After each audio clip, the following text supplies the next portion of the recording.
নিজের স্বার্থ হাসিল করার নাম কি? এই কাজ বাংলাদেশ তারা এখন হয়ে গেছে বড় বড় স্টেক হোল্ডার। বুদ্ধিজীবীর এখন আর অভাব নাই, রাষ্ট্রচিন্তকের অভাব নাই। এক একজন এক এক ফর্মুলা দিচ্ছে বাংলাদেশকে নিয়ে। কিন্তু আমি বারবার বলছি, আলেম ওলামা যদি ঐক্যবদ্ধ হয়ে যায়, তাদের চেয়ে বড় স্টেক হোল্ডার আবার কে হবে বাংলাদেশ? কেউ হইতে পারে? তাদের কথায় রাষ্ট্র ক্ষমতায় যাবে, তাদের কথায় রাষ্ট্র ক্ষমতা থেকে নামবে, ঠিক কিনা বলেন? সম্মানিত শুধু খাঁটি মুমিনকে আল্লাহ বলছেন, আমি তোমাদেরকে কি একটা ব্যবসার কথা বলবো? আমরা ধর্ম ব্যবসায়ী না, তবে আমাদের ব্যবসা আমাদের মালিকের সাথে। মুসলমানের ব্যবসা কার সাথে? জেনে বলতে হবে। আর যারা আমাদেরকে ধর্ম ব্যবসায়ী বলে, তাদের ব্যবসা হচ্ছে মোসাদের সাথে, ভারতের রয়ের সাথে, আমেরিকার সিআইএ এর সাথে। ঠিকটাও তো ঠিক মতো বললেন না। ওদের ব্যবসা কাদের সাথে? রয়ের সাথে, সিআইএ এর সাথে, মোসাদের সাথে। আর আমাদের ব্যবসা আমাদের মালিক আল্লাহ তাআলার সাথে। উনি আমাদের সাথে ব্যবসা করছেন। তিনি বলেন, হাল আদুল্লুকুম আলা তিজারা, একটা ব্যবসার কথা কি বলবো তোমাদের, যে ব্যবসা তোমাদের জাহান্নাম থেকে স্থায়ী নিষ্কৃতি দিবে? সেটা কি? তুমিনুনা বিল্লাহি ওয়া রাসূলিহি, তোমরা ঈমান আনবে আল্লাহর উপর, ঈমান আনবে মুহাম্মদ সাল্লাল্লাহু আলাইহি সাল্লামের উপর। সুবহানাল্লাহ বলেন। তো শুধু তাওহীদের বিশ্বাস কি ঈমান? ঈমান কি? আল্লাহকে বিশ্বাস, আল্লাহর হাবিবকে বিশ্বাস। সুবহানাল্লাহ বলেন। অতএব শুধু লা ইলাহা ইল্লাল্লাহ এটা কালেমাও না, এটা ঈমানও না। যতক্ষণ কোনো মানুষ মুহাম্মদ সাল্লাল্লাহু আলাইহি ওয়াসাল্লামের রিসালাতকে বিশ্বাস না করবে, সে মুমিনও না, মুসলিমও না, নিঃসন্দেহে সে কাফের। দীর্ঘ প্রায় 6 বছর পরে আমি এই মাহফিলে উপস্থিত হয়েছি। এ বাংলাদেশে বিদেশিদের মদতপুষ্ট, ইহুদিদের এজেন্ডা বাস্তবায়নকারী কিছু স্বৈরাচারের দোসর, আল্লাহর কোরআনের শত্রুরা এ মাহফিল হতে দেয় না এই 6 বছর।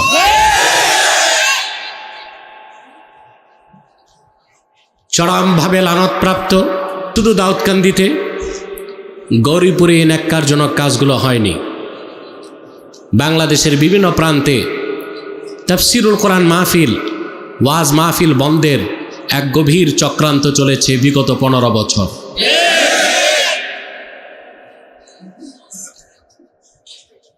কমিটিকে নির্যাতন নিপীড়ন করা হতো। ডিজে পার্টি, বাউল গান, 31st নাইট আর কনসার্টের জন্য অনুমতি লাগতো না। তাফসীরুল কোরআন মাহফিল নাম শুনলেই মুনাফিকদের কলিজায় দাউ দাউ করে আগুন জ্বলত। একটি নয়, দুইটি নয়, 34টি শর্ত দিত। ওরা ভেবেছিল শত শত শর্ত দিয়ে ত্যক্ত বিরক্ত করে মানুষকে কোরআনের মাহফিল থেকে বিমুখ করবে। কিন্তু ইহুদিদের দালালরা জানতো না যে দেশের মানুষ আল্লাহর কোরআনের জন্য বুকের রক্ত ঢেলে দিতে জানে, হাজারো শর্ত দিয়া কোরআন থেকে তাদেরকে বিমুখ করা যাবে না। আজ কোথায় তারা? কেউ বোরখা পরে পালিয়েছে, কেউ নৌকায়, কেউ ভ্যান গাড়িতে।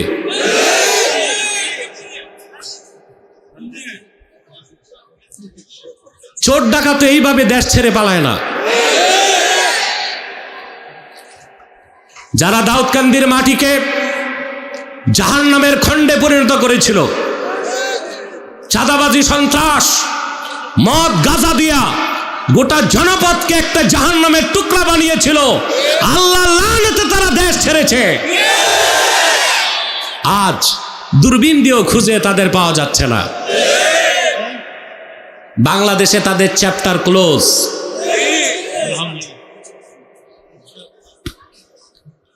এই অপশক্তিকে আর প্রশ্রয় দেওয়া যাবে না। কথাগুলো বললাম, আপনারা জানেন গরিবপুর ঈদগার এই মাহফিলটা ছিল ঐতিহাসিক মাহফিল। প্রতি বছর আমি আসতাম, 6টি বছর আমাকে আসতে দেয় নাই। আসতে দিতে চেয়েছিল ওদের সাথে লিয়াজও করে। আমি আমার কমিটিকে বলেছি 10 বছরও যদি যেতে না পারি, বাতিলের সাথে কোনো লিয়াজও নাই। আজ আমরা আছি, ওরা নাই, মাহফিল হচ্ছে, আলহামদুলিল্লাহ। এতে আপনারা খুশি না বেজার? আল্লাহর কোরআনের মাহফিলে এসেছেন, রহমতের বর্ষণ হচ্ছে।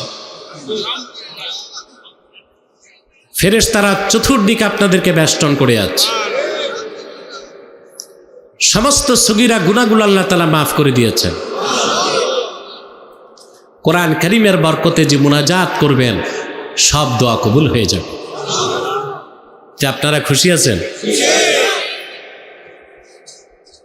আমাদের কমিটি আপনাদেরকে বিশাল প্ল্যাটফর্ম করে দিয়েছে গেজায়ে রূহ, রুহের খোরাক নিতে। সুবহানাল্লাহ। মুহাক্কিকগণ বলেন খাদ্য 2 প্রকার। আম্মাল গেজাউ ফাহুয়া নাওআন, গেজাউন তাকুমু বিহিল আবদান ওয়া গেজাউন তাকুমু বিহিল আরওয়াহ। এক প্রকার খাদ্য খেলে দেহ ঠিক থাকে, দেহের সৌষ্ঠব বাড়ে, মজবুত হয়, সুস্থ থাকে মানুষ। না খেলে ক্ষুধা লাগে, দেরি করলে মরে যায়।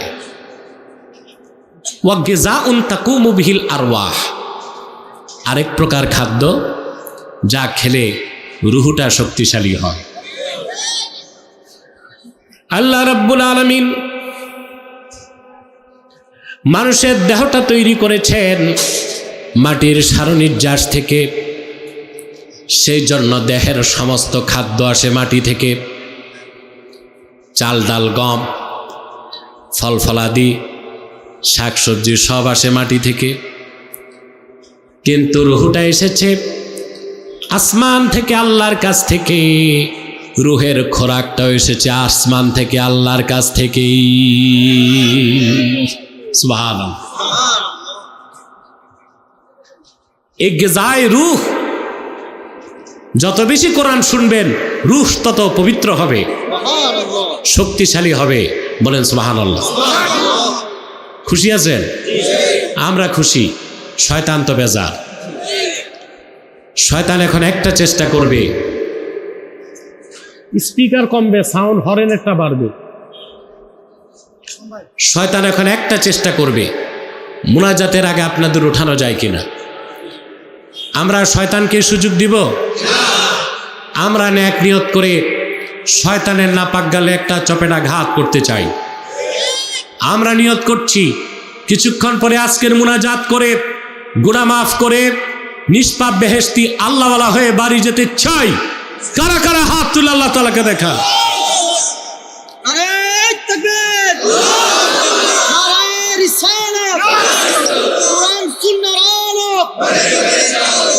আসুন তিলাওয়াতের মাধ্যমে আমরা মূল আলোচনায় প্রবেশ করছি। আমার সঙ্গে আপনারা তিলাওয়াত করুন, যেন প্রতিটি বাক্যের, প্রতিটি শব্দের, প্রতিটি অক্ষরের নূর আল্লাহ তাআলা আমাদের সিনায় বিকশিত করে দেন। বলেন আল্লাহুম্মা আমিন। পড়ুন আউযু বিল্লাহি মিনাশ শাইতানির রাজীম। বিসমিল্লাহির রাহমানির রহিম।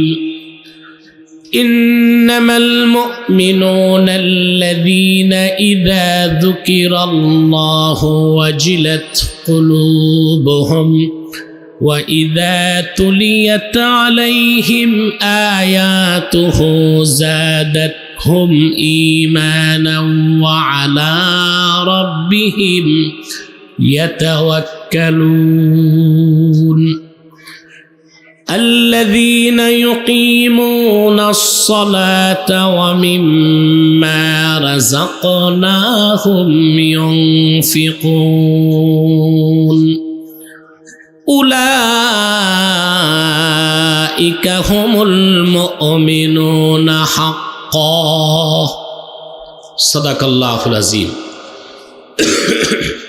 ওয়া সাদাকা রাসূলুহুন নবিয়ুল কারীম ওয়া নাহনু আলা যালিকা মিনাশ শাহিদিন ওয়াশ শাকিরিন আলহামদুলিল্লাহি রাব্বিল আলামিন। আল্লাহ তাআলা পরিপূর্ণ মুমিন যারা, সত্যবাদী মুমিন, তাদের পরিচয় তুলে ধরেছেন সূরাতুল আনফালে। কোন ব্যক্তি মুমিনকে মুমিন না এটা দাবি করার বিষয় না, এটা প্রমাণ দেবার বিষয়। সুবহানাল্লাহ। আমি ঈমানদার, আমি মুসলিম এটা বললেই হবে না, বরং আল্লাহ তাআলা কোরআন কারীমে ঈমানদার হবার জন্য যে সংজ্ঞা নির্ধারণ করছেন, সে সংজ্ঞায় সংজ্ঞায়িত হয়ে মুমিন হতে হবে। এবং মুমিন হিসেবে যে বৈশিষ্ট্যগুলি তিনি তুলে ধরেছেন, ওই বৈশিষ্ট্যগুলো আপন চরিত্রে গ্রহণ করতে হবে খাঁটি মুমিন হতে হলে। সুবহানাল্লাহ। শুধুমাত্র আল্লাহর বান্দাদের মধ্যে মুমিনগণ পৃথিবীতে কল্যাণ পাবে, পরকালে মুক্তি পাবে। এই পৃথিবীর কল্যাণ, সম্মান, সমৃদ্ধি, মর্যাদা, নিরাপত্তা মুমিনের জন্যে। সুবহানাল্লাহ। আর পরকালে জান্নাত শুধুমাত্র, জোরে বলতে হবে, কাফের, মুশরিক, বেঈমান, অবিশ্বাসী, নাস্তিক, সংশয়বাদী পৃথিবীতে পার্থিব জীবনে তারা ভোগ বিলাস করতে পারে, বিত্ত বৈভব থাকতে পারে, খ্যাতি যশ থাকতে পারে, লোকবল জনসমর্থন থাকতে পারে, কিন্তু পরকালে তাদের কিচ্ছু নাই। আল্লাহ বলেছেন তারা ক্ষতিগ্রস্ত। তারা কি?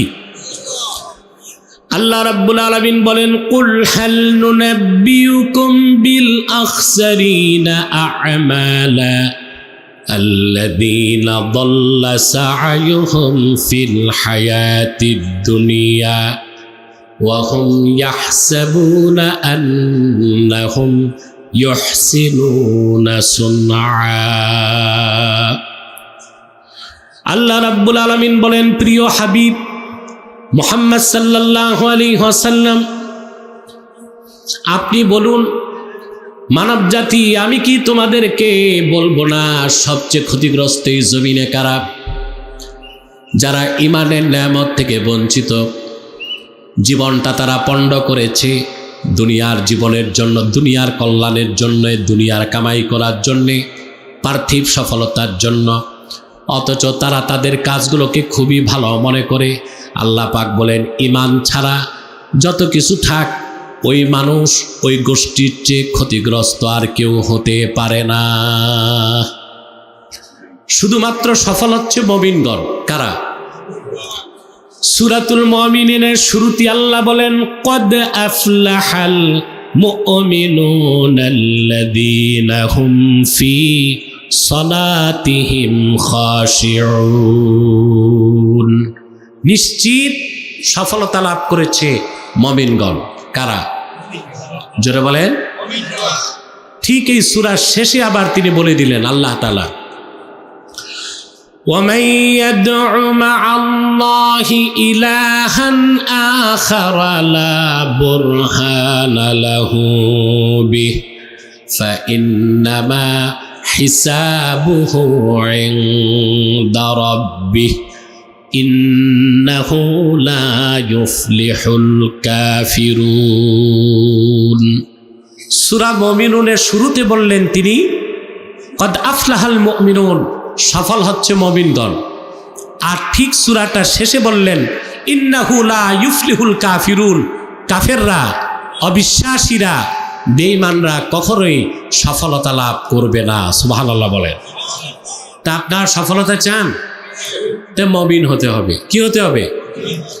এখন মুমিনকে, আমি মুসলিম, আমি ঈমান এনেছি এটা বললেই হবে না।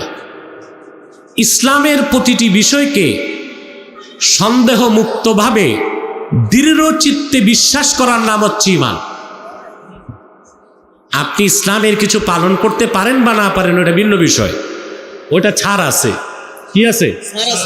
কিন্তু ইসলামের ক্ষুদ্রাতি ক্ষুদ্র কোনো বিষয়কে যদি আপনি অস্বীকার তো দূরে থাক, সন্দেহ করেন, আপনি মুমিন না, আল্লাহর দৃষ্টিতে আপনি কাফের। আপনি কি অবিশ্বাস? এক জাররা পরিমাণ অবিশ্বাসের সুযোগ। আল্লাহ রাব্বুল আলামিন কোরআন কারীমে বলেন, ইন্নামাল মুমিনুনা আল্লাযীনা আমানু বিল্লাহি ওয়া রাসূলিহি সুম্মা লাম ইয়ারতাবু ওয়া জাহাদু বিআমওয়ালিহিম ওয়া আনফুসিহিম ফি সাবিলিল্লাহি উলাইকা হুমুস সাদিকুন। আল্লাহ রাব্বুল আলামিন বলেন, প্রকৃত মুমিন তো তারাই যারা মহান আল্লাহর উপর ঈমান এনেছে, মুহাম্মদ সাল্লাল্লাহু আলাইহি সাল্লামের রিসালাতকে বিশ্বাস করেছে। সুম্মা লাম ইয়ারতাবু, অতঃপর ঈমানের কোনো একটা বিষয়ে সামান্যতম সন্দেহ রাখলো না, জান দিয়া মাল দিয়া আল্লাহর দ্বীনের প্রতি জিহাদ করলো। আল্লাহ পাক বলেন, আমার ওসব বান্দারাই ঈমানের দাবিতে সত্যবাদী। এখানে আমি মুমিন, আমি মুসলিম, এটা দাবি করার বিষয় না, আপনাকে ঈমানের সংজ্ঞায় সংজ্ঞায়িত হইতে হবে, ঠিক কিনা বলেন? এবং ঈমান আনার জন্য তোমরা বসো, কেউ দাঁড়িয়ে থাকবে না। আর ঈমানের যে শারায়েত, আল্লাহ তাআলা যে শর্তগুলো নির্ধারণ করছেন, তা আপনাকে মানতেই হবে। কথা বুঝতেছেন? শুধু আল্লাহ তাআলাকে বিশ্বাস করার নাম ঈমান না, আল্লাহর তাওহীদকে বিশ্বাস, রাসূলুল্লাহর রিসালাতকে বিশ্বাস, এর নাম কি? ঈমান। এই জন্য শুধু লা ইলাহা ইল্লাল্লাহ এটা ঈমান না, এটা ঈমান। আমাদেরকে অনেকে পথভ্রষ্ট করতেছে, মধুর সাথে বিষ মিশায়া আমার বাংলা সরল প্রাণ মুসলমানের ঈমান নষ্ট করার চক্রান্ত হচ্ছে। শুধু লা ইলাহা ইল্লাল্লাহ ঈমান হইতে পারে না। ঈমান হচ্ছে আল্লাহর তাওহীদকে বিশ্বাস, রাসূলুল্লাহর রিসালাতকে বিশ্বাস। সুবহানাল্লাহ বলেন।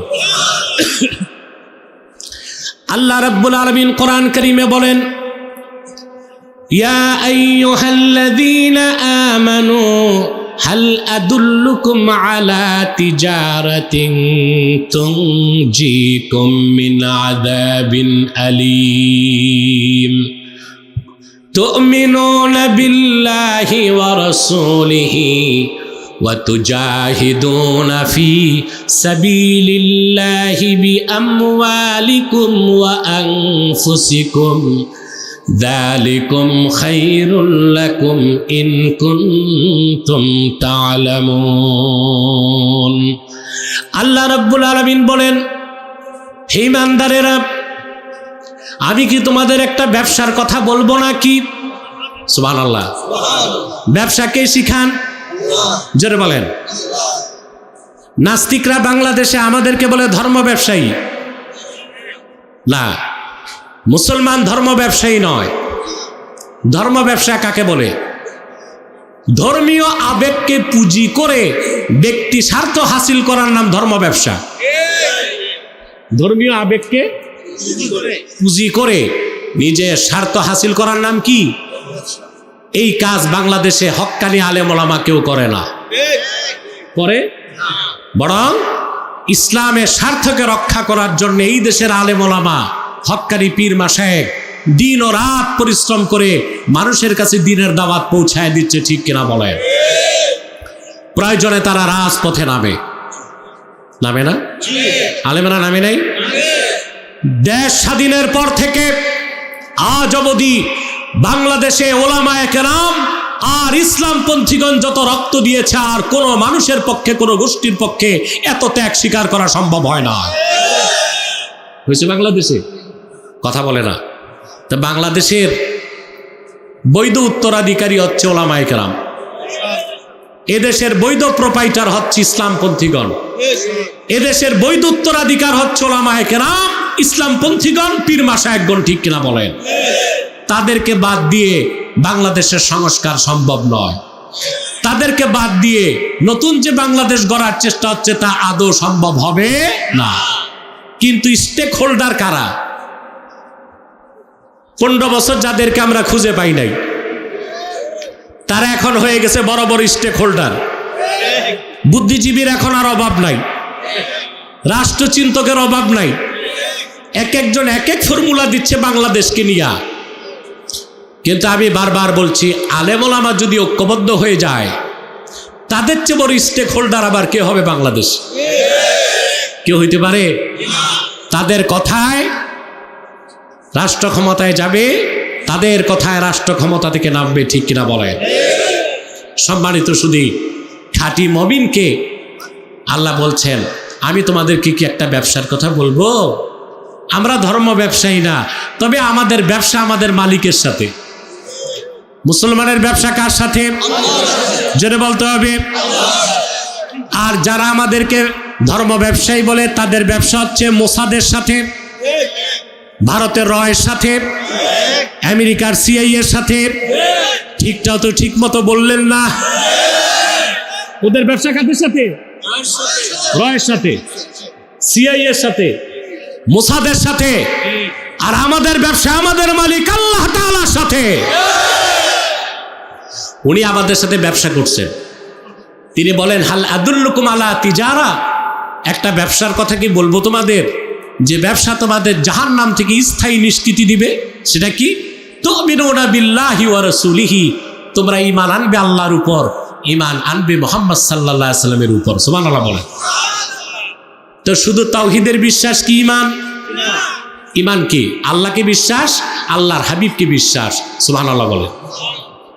অতএব শুধু লা ইলাহা ইল্লাল্লাহ এটা কালেমাও না, এটা ঈমানও না। যতক্ষণ কোনো মানুষ মুহাম্মদ সাল্লাল্লাহু আলাইহি ওয়াসাল্লামের রিসালাতকে বিশ্বাস না করবে, সে মুমিনও না, মুসলিমও না, নিঃসন্দেহে সে কাফের। কথা বুঝতেছেন? এখন আপনি যে খাঁটি মুমিন হলেন, তার প্রমাণ কি? কিছু বৈশিষ্ট্য আপনার মধ্যে আনতে হবে। সেই বৈশিষ্ট্যের কথা আল্লাহ কোরআন কারীম সূরাতুল আনফালে বলেছেন। আল্লাহ রাব্বুল আলামিন বলেন, ইন্নামাল মুমিনুনা আল্লাযীনা ইযা যুকিরাল্লাহু ওয়াজিলাত কুলুবুহুম, যারা প্রকৃত মুমিন, ঈমানের সব বৈশিষ্ট্য যাদের মধ্যে আছে, ঈমানের নূরে যাদের অন্তর ভরপুর হয়ে গেছে, খাঁটি মুমিনের সবচেয়ে বড় পরিচয় ইযা যুকিরাল্লাহু ওয়াজিলাত কুলুবুহুম, তাদের সামনে যখন আল্লাহর জিকির হয়, আল্লাহর ভয়তে তাদের অন্তরটা নরম হয়ে যায়। বলেন সুবহানাল্লাহ। কি হয়ে যায়? এখানে জিকির অর্থ কি সংক্ষেপে বলছি। বাঙালি কিন্তু জিকির বুঝে না। বাঙালি জিকির বুঝে দুই ঠোঁটে। কি শুধু বুঝে কি জিকির? দুই ঠোঁটে। এই জন্য আমি দেখি বাঙালি সকালে 10 মিনিট জিকির করে, বিকালে 10 মিনিট জিকির করে, আর সারাদিন সুদ খায়, ঘুষ খায়, খাদ্যে ভেজাল করে, পাল্লায় ওজনে কম দেয়, এতিম ভাতিজা সম্পদ লুণ্ঠন করে, আরেকজনের খেতে সীমানা ধাক্কায়। সত্য? 200-400 টাকা পেলে বিচারের রায় ঘুরায় দেয়। এগুলো তো নাই গরিপুরে, না আছে? কিন্তু পীরের মুরিদ সকালে জিকির ঠিক, বিকালে আসলে ঠোঁটে জিকির থাকলে হবে না, ঠোঁটে জিকির সাথে মনে জিকির থাকতে হবে। কিন্তু এখানে জিকির অর্থ কি এটা বুঝতে হবে। সুবহানাল্লাহ। সকাল বিকাল জিকিরটাও জিকির, নামাজ পড়াও জিকির, তোয়াফ করা জিকির, সাফা মারওয়ায় দৌড়ানোটাও জিকির, ওয়াজ শোনাও জিকির, ওয়াজ করাও জিকির। এখানে জিকির হচ্ছে, ইবনু কাসির বলেছেন, ইযা যুকিরাল্লাহ আই ইযা যুকিরা ইনদাহুম আহকামুল্লাহ। এখানে জিকির মানে আহকামুল্লাহ, আল্লাহর বিধান, আল্লাহর আইন, আল্লাহর কানুন। সুবহানাল্লাহ বলবেন না? কার বিধান? জমিন যার, জোরে বলতে হবে, জমিন যার, আরো জোরে, জমিন যার। এটা আমরা বিশ্বাস করি? জি না। আমাদের রাষ্ট্র ক্ষমতায় যারা যায় তারা বিশ্বাস করে না, পুরা ইসলামকে বিশ্বাস করে, কিন্তু রাষ্ট্র চালাবার ক্ষেত্রে কোরআন হাদিসের আইনকে মানতে চায় না। পশ্চিমাদের বানমট আইন দিয়ে দেশ চালাতে চায়। এরা কি কোরআন সুন্নাহর আলোকে মুমিনুন না মুনাফিকুন? এরা কি? ভালো করে বুঝেন। তাহলে আহকামে শারঈয়া, আল্লাহ যেটা বিধান করছেন, চোরের শাস্তি কি, ডাকাতের শাস্তি কি, দুর্নীতিবাজের শাস্তি কি, জানাকারের শাস্তি কি, নারীর কি অধিকার, শ্রমিকের কি অধিকার, মনিবের কি অধিকার, দাসের কি অধিকার, কোনটা জায়েজ কোনটা না জায়েজ, কোনটা হালাল কোনটা হারাম। ব্যক্তি জীবন, সমাজ জীবন, রাষ্ট্র জীবনের প্রতিটা স্তরে আল্লাহর বিধানকে মেনে নেওয়া হচ্ছে জিকির বলেন। এখানে আল্লাহ ওই সকাল বিকাল জিকিরের কথা বলেন নাই, আহকামে শারঈয়া আল্লাহর বিধানকে আল্লাহ জিকির বলেছেন, বলেন সুবহানাল্লাহ। আমরা কি তা মানি? কথা বলে না। বাংলাদেশের চোরের শাস্তি কি হাত কাটা হয়? জেনাকারের শাস্তি কি সাঙ্গেসার করা হয়? হয় না। আপনি রাষ্ট্র সংস্কার করবেন কি দিয়া? রাষ্ট্রটা কি বাস আর ট্রাক নাকি হাতুড়ি দিয়া পিটায় ঠিক করবেন? আপনাকে পলিসি নির্ধারণ করতে হবে। সবাই বলছে সংস্কারের কথা, কোথায় কোথায় সংস্কার হবে তাও বলতেছে, কিন্তু কোন নীতিতে সংস্কার হবে তা কেউ বলতেছে না। এটা বললে তো আর রাজনীতি থাকে না। আজকে সবচেয়ে বেশি সংস্কার দরকার, দেশের জন্য দুর্নীতি না হয়।